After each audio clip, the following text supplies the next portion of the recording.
Hi, I'm Karle. I'm an AI strategist at Michigan Virtual here at McCall, and I'm excited to talk with you today about AI in education. Well, I'm super excited to have you on the show. It's been a minute. We've been connected for quite some time on social media.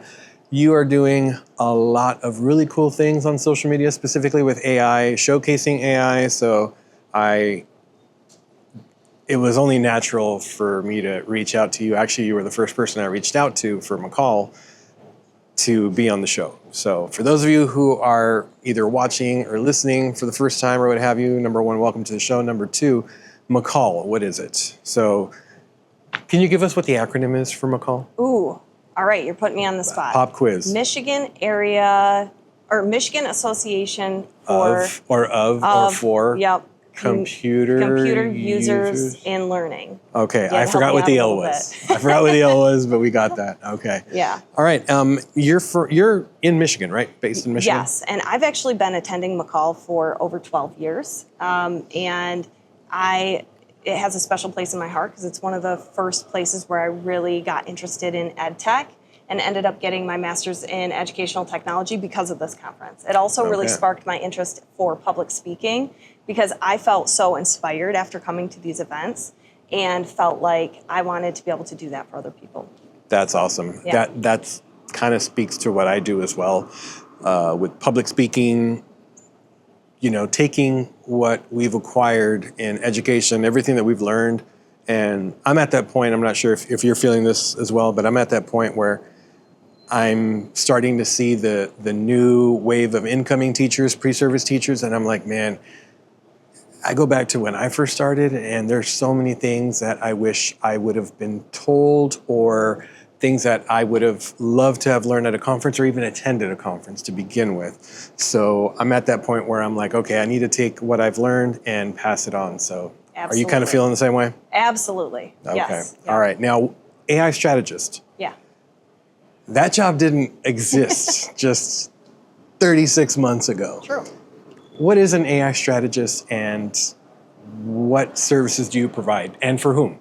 Well, Michigan Virtual is a statewide nonprofit, and what I do is I work in the AI lab. So specifically, we focus on what are the best practices regarding AI in education, and we share that out with school districts. So we do that in a variety of ways, whether that's professional development for a district, but we also help districts build an AI task force, create guidelines for AI use. We created some AI literacy lessons for students, and I've been able to get into actual classrooms and see how kids are interacting with that material and what kind of questions they have. So I've really been interested in some of the student perspective on all of this too, because there's a lot of conversations amongst adults about what should or shouldn't be allowed, but we're not involving students enough in that conversation. Oh man, you just struck so many chords right now. Number one, you help districts with building an AI task force, right? Mm-hmm. So in our district, that's exactly what we're doing right now. I'm on an AI task force, which is a smaller component of an AI pilot group that consists of directors, assistant directors, specialists, and that. And we are starting beta testing in the next week with, I want to say 8 to 10 teachers in our district, and we're a district of almost 50,000. Yeah, almost 50,000 students in 63-ish, 62 brick and mortar buildings, K-12. And so we're at that point where we've done a lot of the groundwork and we've had those conversations. There's been a lot of push and pull. There's been some points of contention. There's also been some great conversations, really great conversations, specifically with AI use, with AI student use specifically. So this task force, our goal is to put AI in the hands of students in our district in a meaningful and ethical way. So the statement that I'm about to say, I want you to expound on it, and then where we're going to go from here. Mm-hmm. If you give my students AI, they're going to cheat. You're probably right. Pass the mic. Go. Yeah, you're probably right. But they are probably already using AI to cheat. And part of that reason, which it's a complicated topic, right? We could really break that down into all the different reasons why students might use AI to cheat. However, if they're not being guided by adults on how to use it properly and how to use it as a thought partner and not just as a shortcut for learning, which is what we do not want, then they would probably only use it for cheating. However, if we're able to guide them as adults and show them how to use it ethically and responsibly, I think that we've got a better chance of getting them engaged, because now we're giving them access to this tool that was once taboo, and also showing them how they can use it to level up. People talk about how using AI is a skill that people are going to need in the workplace.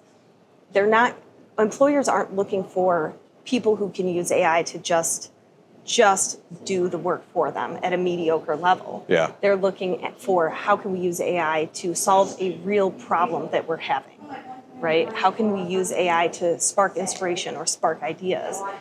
So that would be my counter to that. And also, if we do nothing, if educators just allow things to go on as they always have, then Sweep it under the rug kind of thing. Then it's going to continue to happen, and students will use it to cheat. But if we can talk about it and address it, have those conversations with them, then there's a lot of potential in how to use AI. Because you use AI frequently, I'm assuming. Never. Oh, yeah. I use it all the time. And we've been using it. I mean, what was it? November 2022 is when ChatGPT officially kind of came out of the behind the curtain and onto the world stage. But Alexa, Siri, oh, shoot. I hope I didn't set mine off. It's been around. Yeah. I mean, Netflix, Hulu, all these streaming services, they're built on algorithms and they learn, and then they're predictive, but now we have these large language models. But yeah, man, that was a very long and complicated yes. I use AI. I use it all the time.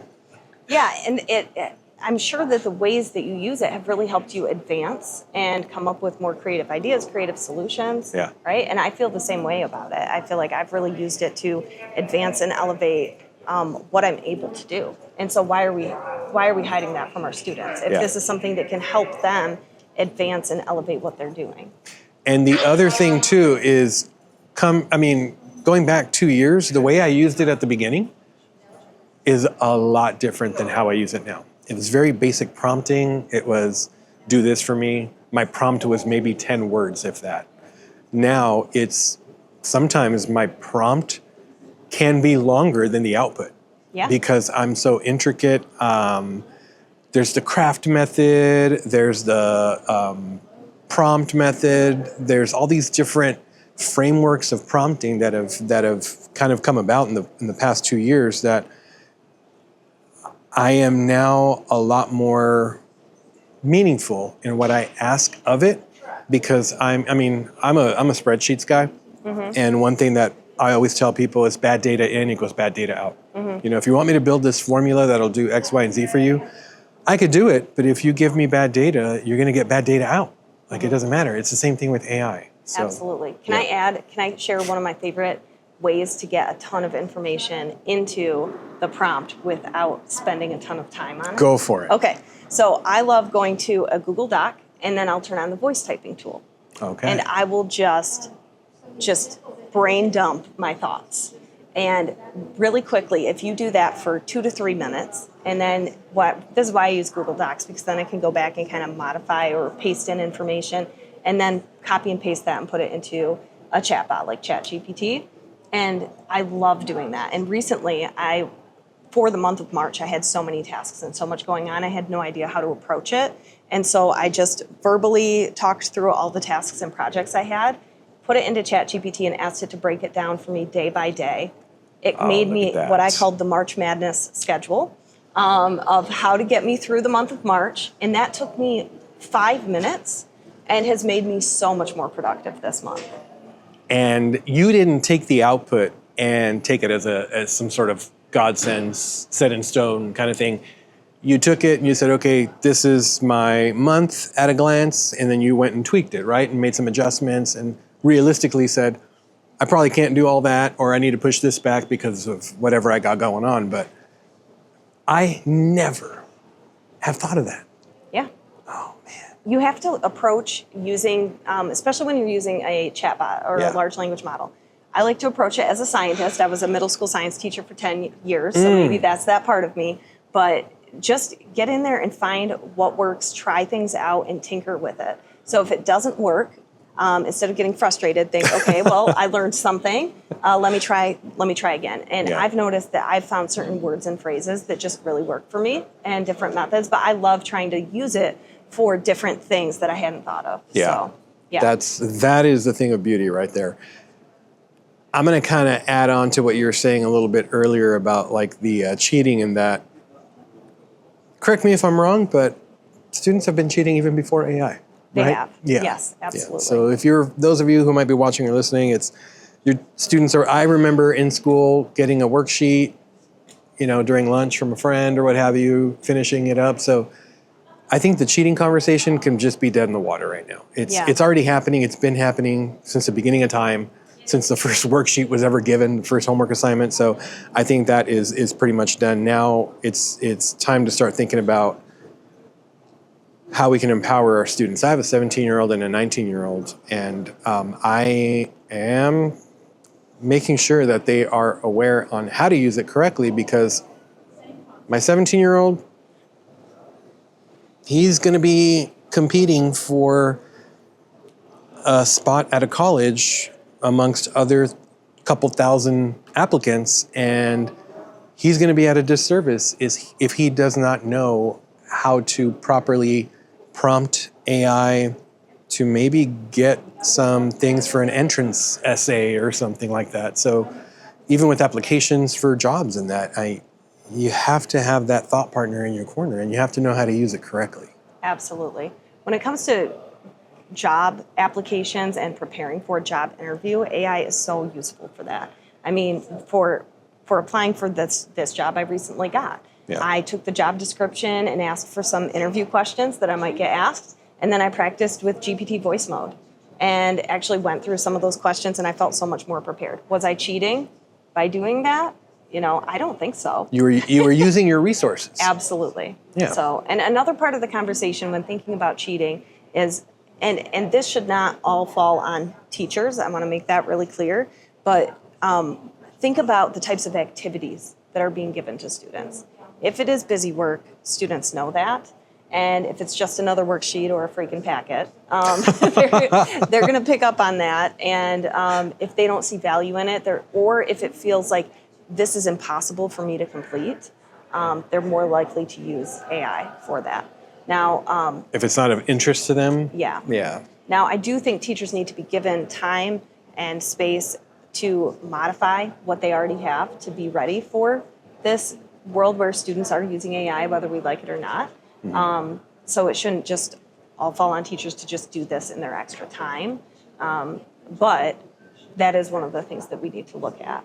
And that's where instructional technology specialists, Absolutely. Curriculum coaches, and things like that come into play. So, it's a balance, and without time and knowledge of how to use the product, you're only as good as what you put in. Absolutely. Yeah. Yeah. Gosh, there was another question I was going to ask you. Okay, I remember. Students, what have you seen, or not seen, but with your work that you do as an AI strategist, what has some of the student feedback been when you guys have put AI in the hands of students and the things that you've done with them? So there's teaching with AI and there's teaching about AI. And I think it's important to make that distinction. I think it's really important to teach about AI before teaching with it. So before giving students any sort of AI-driven activity, there's tons of different tools out there that you could use for that. I think it's important to let them know that this is AI, and here are some things to keep in mind when Transparency. using AI. Yes, absolutely. Because AI is embedded into so many things, and we want to get students to start to recognize that and see. So, for example, let's say they're using an AI tool, like a protective, like a chatbot that a teacher sets up and can monitor. Like a sandbox kind of thing. Yes. Yeah. So let's say a teacher's using something like that. First, they might want to say, this is an AI system, and what are some, is AI always right? How does AI work? If you're a math teacher, you might say, all right, guess the next number in the sequence. 2, 4, 6. 8. There you go. Yeah. I'm going to take my shoes off. I put you on off. the spot. Yeah. And talk about, you predicted. How did you predict what the next number in the sequence would be? That's a very simplified version of an algorithm. And we're going to be using this technology today, but be skeptical of it. Push back. Sometimes AI makes mistakes. It doesn't have to be a whole lesson. It could be a 5-minute introduction, but I think that's important. Yeah.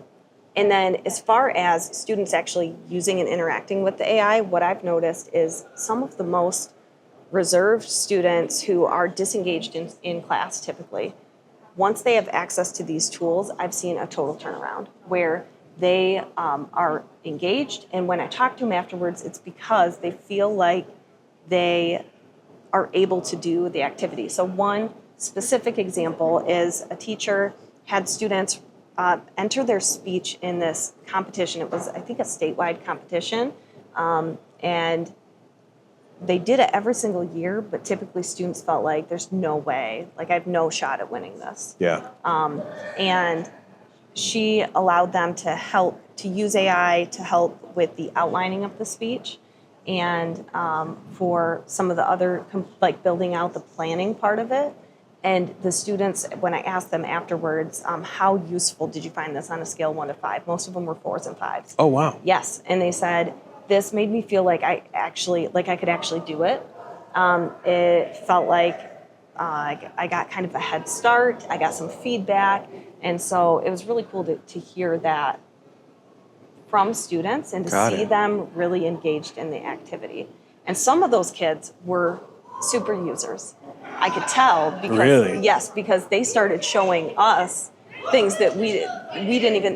He was like, "Look, I can actually create a visual for us, like a visual chart of this." And this was a while ago. I had never seen that before, and he was teaching us things. And when we asked about it, when we asked where did he learn these things, he said he was afraid to even tell us because he thought that he was going to get in trouble. Because he'd been learning these things on his own. It was taboo. Yes. You can't do that. Absolutely. Yeah. I'm trying not to smile at the camera over there. We got the EduGuardians on the other side of the camera. EduGuardians! So that's very interesting. Yeah. Because I bet you that particular student was probably like dying inside to get it all out and to showcase, because when you are skilled in something, but you can't really showcase it, it was probably eating him up inside. So when he had that opportunity, he got that off of his shoulders, and he probably built some confidence by hearing and seeing everybody else respond and react, which equals success. And I say this all the time with educators, success breeds more success and confidence. Yeah. So that warms my heart. Yeah. So. Can I share another thing about that? No, absolutely not. No. So when thinking about teaching about AI, I was observing a lesson where we were talking about the different forms of AI. Like we've got narrow AI, and then there's AGI coming, and even ASI coming down the road. And the student who was next to me while this lesson was going on was using AI to do his math homework. And he did not care about the different types of AI, right? He was focused on help me do my work. Yes. Now, when we started asking the students, so later on in the lesson, we kind of stopped everything and I asked students, why should you care about this? Why should you care about AGI or ASI or what the future might look like with AI? And everybody closed devices, had a conversation. That was a turning point in the lesson. Those are the questions we need to be asking students. So AI, like Michigan Virtual has AI literacy lessons, they're great, but we need to be adding in questions like that as well and ask students what their thoughts are. Those are real, personable, relatable questions that, they're not quote unquote content related, but they drive what will happen with the content from that point on. you could think about how many different projects you could design off of that one question for many different content areas. That leads to higher order thinking, critical thinking, problem solving, PBL. Like that just opens up everything. Another conversation I got in with a student, high school student at South by Southwest EDU. Oh, okay. Who was actually founding his own AI company. High school, yeah. High school student? Yep, pretty impressive. Oh, poor thing. And we got on the conversation of digital twins, and if you would want a digital twin of yourself. And that, imagine what you could do with that question if you're asking students about those types of things. Wow. That would get their attention. Yeah, that's interesting. Kind of creepy. Yes, yeah. But it's a conversation to be had. Yes. Okay, interesting. Very, very interesting. As we're talking about prompting, and earlier we were talking about, input and output. When you show students how to use AI, they gain the skill kind of as a byproduct of going through the process of being able to spot AI in use. Like, for example, using AI so long and being a paid ChatGPT user, I have, over the years, realized, man, can you please stop giving all your outputs as whether you're a blank or blank, you're going to love that. To me this is AI. So I've told all my chatbots that I built, please refrain from using the statement whether you're whether it's if I'm doing like a podcast description or a video description, it always will output that. So I've told my chatbots refrain from using that statement, but it's because I was able to engage and use AI so much that I saw, algorithmically, I saw that as a pattern, and I can now detect it. Yes. So being able to teach students AI use, they can now spot AI use as well. I like to say it smells like AI. Because it's easy to pick up on when you've been using it enough, and sometimes depending on how it's used, it might make the communication feel less authentic. Yeah. And we want to be careful of that. So that's a good point. And that's where that human voice and element comes in, and creativity and branding and making it your own. Absolutely. Man, I feel like I could talk to you for hours about this, which we can't because we got a lot going on. But I'm going to shift the conversation a little bit. Well, before I do that, Michigan Virtual. Shameless plug. Go for it. So what we do is we're really trying to help districts, schools, teachers, and students prepare for this future where AI is here. And we can do that, like I said, through professional learning. But our favorite thing to do is to help districts build an AI task force, because then they're able to really think about AI integration. And AI is not just another thing that teachers have to add to their plate, but how does it work with existing initiatives that you have? So if you are working on, for example, student engagement as a district, let's figure out how you can build in AI to your student engagement plan and show teachers let's give them some prompts they can use to actually add in more student engagement. So we're not treating it as this separate thing to learn, but we're adding it into what they're already doing. So when we work with a district to build an AI task force, we're getting them ready to be able to do those things on their own, and we can help facilitate those meetings. It's really helpful to have an outside person. I was curriculum director at a district prior to this role, and I know that if there's one person in district really pushing things, sometimes you're labeled as the AI person. Yeah. And it's so helpful to have an outside voice, an outside perspective, and also we work with so many districts across the state, so we can bring in and share resources from others as well. Yeah. But that's really to get things started so that you can build your own guidelines that work for you and your community, and it is different for each community what that's going to look like. So that's the type of work that I really enjoy doing. Professional learning is great, but just a one and done PD session isn't as powerful as a district that has a plan and is equipped to be able to work on this for years to come. All right. How can people connect and get in contact with Michigan Virtual? Well, and Karle. Yes. So I'm at Coach Karle across all social media platforms. With an E. Yes, it's Karle. So Coach Karle on all the platforms, LinkedIn, Twitter, TikTok, MySpace. Instagram. I don't have my MySpace anymore. RIP MySpace. But yeah, all over those. And then also our website is michiganvirtual.org/AI is where you're going to find all of the AI lab resources, including Okay. those AI literacy lessons. Beautiful. So, yeah. Well, I'll definitely make sure that I check that out myself, selfishly, and for my district as well. And for those of you watching or listening, don't worry about pulling over, stopping your walk, or trying to write this down. All the links in that will be in the show notes. That way you can connect with Michigan Virtual, with Karle, and start hopefully building a task force for AI student use in your district or organization. And we have resources that are available freely on that website too. So You need to put them behind a paywall. You need to put them behind. I'm telling you right now, put them behind a paywall. yeah. So go check those out to get started. Then get a Awesome. hold of us. Yeah. All right. We are shifting gears. Okay. All right. I'm not from Michigan. Okay. When I come to Michigan for the first time, what do I need to eat? You're putting me on the spot here. I'm putting you on the spot. Okay. Well, Detroit is known for having good pizza. Okay. Are we checking out any pizza places? I'm not from Detroit. I'm from Lansing. Lansing, area. Michigan. Yeah. As a matter of fact, for the food tour tonight that you're going to be a part of, Yes. we are doing pizza, but it's not Detroit style. Okay. Okay, so define Detroit style for those who don't know. I know what it is, but it's very distinct. You don't know the difference.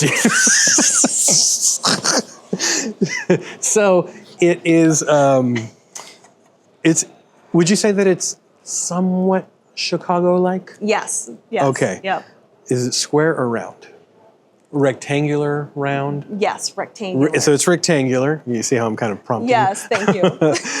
And correct me if I'm wrong, but it's layered in reverse, isn't it? Where the toppings are under the cheese. So I believe it's sauce, toppings, cheese in that order. Yeah. Yeah, you're just agreeing with me, aren't No, you? there is a place that I went to recently and it was very thick crust. Yeah, And I wish I remembered the name of the place because it's one of the original like famous Detroit pizza places. Okay. But yeah, it was super thick crust. See, you jogged my memory. That's all I needed. Okay. Super thick crust. Yeah, lots of sauce. Fat-free, Yeah. gluten-free, no carbs Yeah. whatsoever, right? Yeah, definitely rectangular and gigantic. Okay. So, yes. All right. Good to know. Good to know. All right. I have one last question for you. And this is a question that I ask of about 99% of my guests. It's not 100 because sometimes I forget. Okay. But you're going to go with your gut, Okay. go with what feels right, and don't ask me questions about the question before you answer it. Go with your gut. Are you ready? Mm-hmm. Corn tortilla or flour tortilla? Corn. Okay, there we go. That's one of the reasons I had you on the show. I'm a corn guy myself. All right. Easy. Yeah, that's easy money. Yep. I'll ask people and they're like, well, it depends. No, don't. No. Don't. It depends on. No. Just go with your gut. Mm-hmm. Oh, okay. I had a very light breakfast. I could probably go for some Detroit pizza and corn tortillas. All right. So thank you very much. I appreciate the conversations that we had, everything that you're doing with Michigan Virtual, specifically for our educators and students. And I just want to tip my hat to you to what you contribute to our educational space. Thank you. Thank you. Same to you. I appreciate it. Thank you.